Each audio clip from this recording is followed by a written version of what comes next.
Alright guys, welcome to this video about Idle Springs in Spyro 2. So this is going to be a live commentary. I'm currently, using the Xbox app for YouTube so I can kind of talk about this. Because it just came out yesterday. I put out a video earlier. I mean, it's not that much earlier that it came out because I'm going to be uploading these right after the other, essentially. So I made that video yesterday, the one that came out earlier, and like an hour later they dropped Idle Springs gameplay. So I was sort of fucked in that situation. So what I did was I just put it out anyway because that was my general thoughts on the Reignited Trilogy. But here is my thoughts on Idle Springs. So I think it looks great.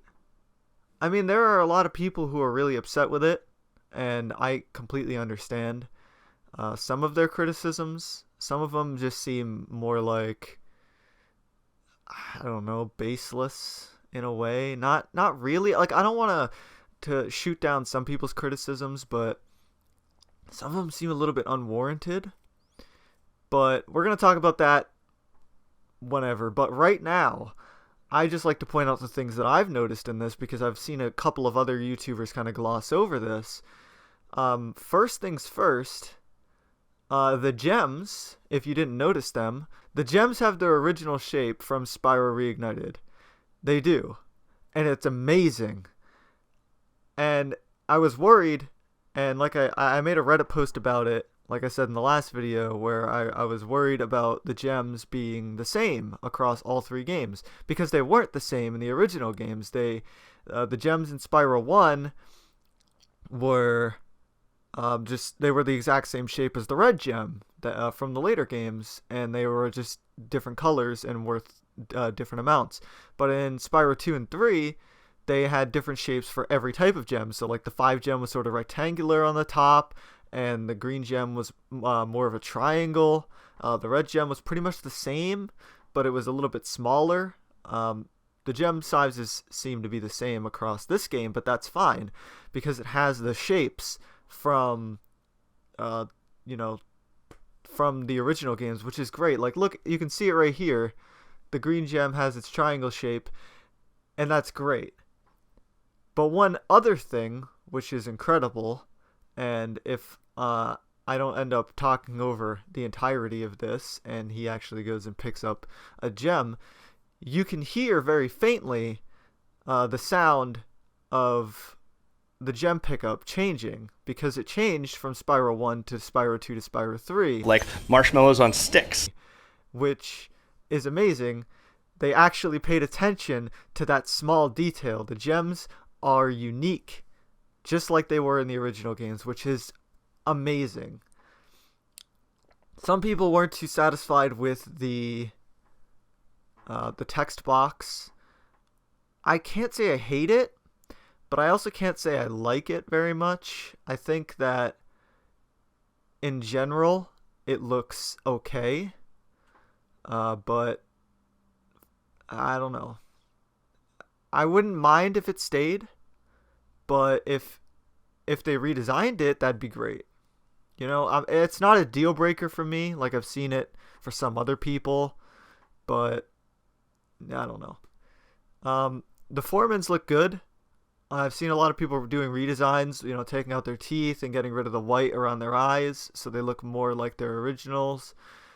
But I mean, they look okay, I think. Like, you see, it's weird when you're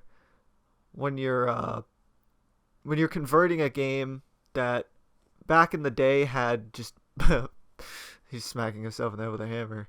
It's different back then when a lot of the NPCs in Spyro were just sort of blobs of polygons and colors. How do you convert that faithfully while also trying to make it look more modern? And I think that's where some people think Toys for Bomb's just being lazy or just not knowing the original games enough or whatever they say. I mean, I think they did a good job at taking essentially a green blob and trying to modernize it. And maybe some people feel like they went a little overboard, but I don't think so. They look fine. Zoe, I'm not too keen on, and it's not because I don't like her new outfit. I do like her new outfit. I think that her skin tone's a bit dark, and that may just be because of the lighting. She sort of looks like gray-brown, even though she was really white in the original. Regardless, I think she's too big.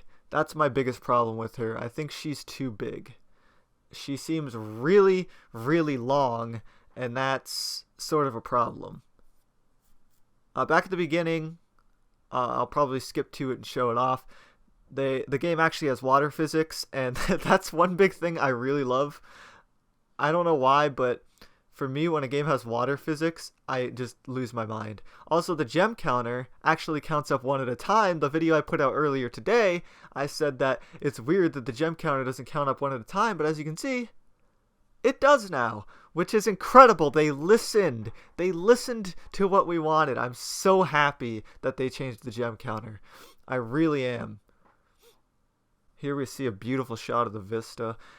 People were sort of nitpicky about the mountains being too tall and that the skybox looks a bit too dark. And to some degree, I agree, but we don't really see too much of the skybox because of the mountains. And we don't really know if there's red in there or not.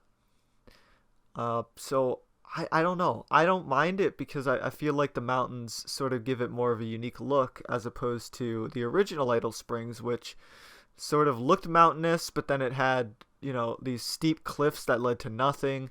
It didn't really make much sense, in my opinion, and I know some people will chastise me for that, but one thing I noticed is that Sparks seems a lot more agile in this video compared to the E3 gameplay. He seems to move around a lot more when Spyro's not moving, and he seems a little bit less like he's on a track right behind Spyro, which was one thing I didn't really like about seeing the E3 gameplay, is that Sparks seemed to just follow him around whichever direction he was going without sort of moving on his own, and he moved around a lot in the original games. He would just sort of fly off and do his own thing, but I mean, he'd still stay behind Spyro, but he'd sort of move around a lot, which is something I'm glad to see that they've, you know, implemented back. Not a big fan of the way the basket cases look. They look more like vases now, which is weird. They seem to add a new flap to Spyro's glide, which is great. And here's where I believe that this gameplay is very unfinished. The power-up gate does not look like it's turned on. It sort of just looks like it's dead.